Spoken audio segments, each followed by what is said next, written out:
અને મહત્વપૂર્ણ સમાચારની જો વાત કરીએ તો વલસાડ જિલ્લાના ઉપરવાસમાં ભારે વરસાદ વરસી રહ્યો છે।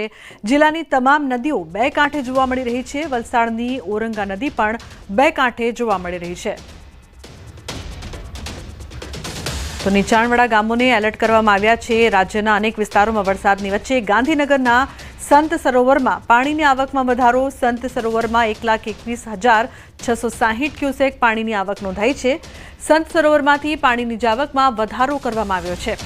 તો સંત સરોવરમાં 1,03,300 ક્યુસેક પાણીની આવક નોંધાઈ છે। અમદાવાદ અને ગાંધીનગરના નીચાણવાળા ગામોને એલર્ટ કરવામાં આવ્યા છે। ધોળાકુવા, બોરીજ, પાલજ, બાસણ, ગાંધીનગર, કોબા સહિતના ગામોને એલર્ટ કરાયા છે।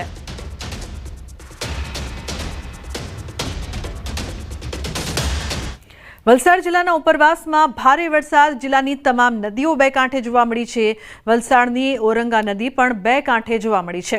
ઉપરવાસમાં હજી પણ ભારે વરસાદ વરસી રહ્યો છે। વલસાડ જિલ્લામાં રેડ એલર્ટ જારી કરવામાં આવ્યું છે। તો લો લેવલના બ્રિજ ઉપરથી પસાર ન થવાનું વહીવટીતંત્ર દ્વારા સૂચન। વલસાડ જિલ્લામાં હજી પણ ભારે વરસાદની આગાહી કરવામાં આવી છે।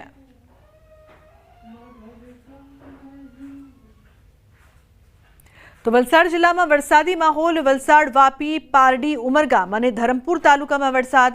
વાપીમાં ભારે વરસાદથી રસ્તા પર પાણી ભરાયા છે। સ્ટેશન રોડ પર પાણી ભરાતા વાહન ચાલકો અને રાહદારીઓને હાલાકી।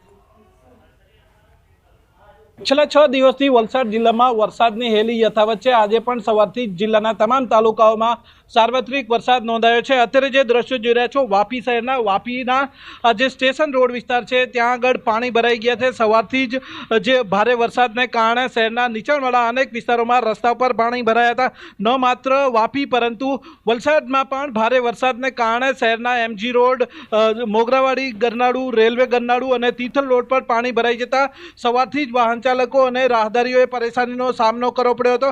મહત્વપૂર્ણ છે કે હવામાન વિભાગની આગાહીને કારણે છેલ્લા 6 દિવસથી વલસાડ જિલ્લામાં સતત વરસાદ વરસી રહ્યો છે। આથી શહેરી વિસ્તારોમાં જનજીવન પ્રભાવિત થઈ રહ્યું છે। જિલ્લાની વાત કરીએ તો આજે પણ સવારથી જ બપોર સુધી સરેરાશ 2.5 ઇંચથી વધારે વરસાદ વરસ્યો છે।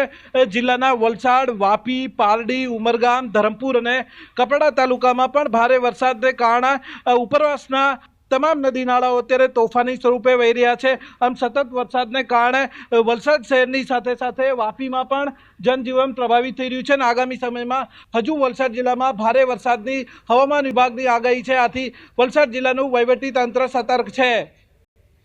ભરતસિંહ વાઢેર, ન્યૂઝ 18 ગુજરાતી, વાપી।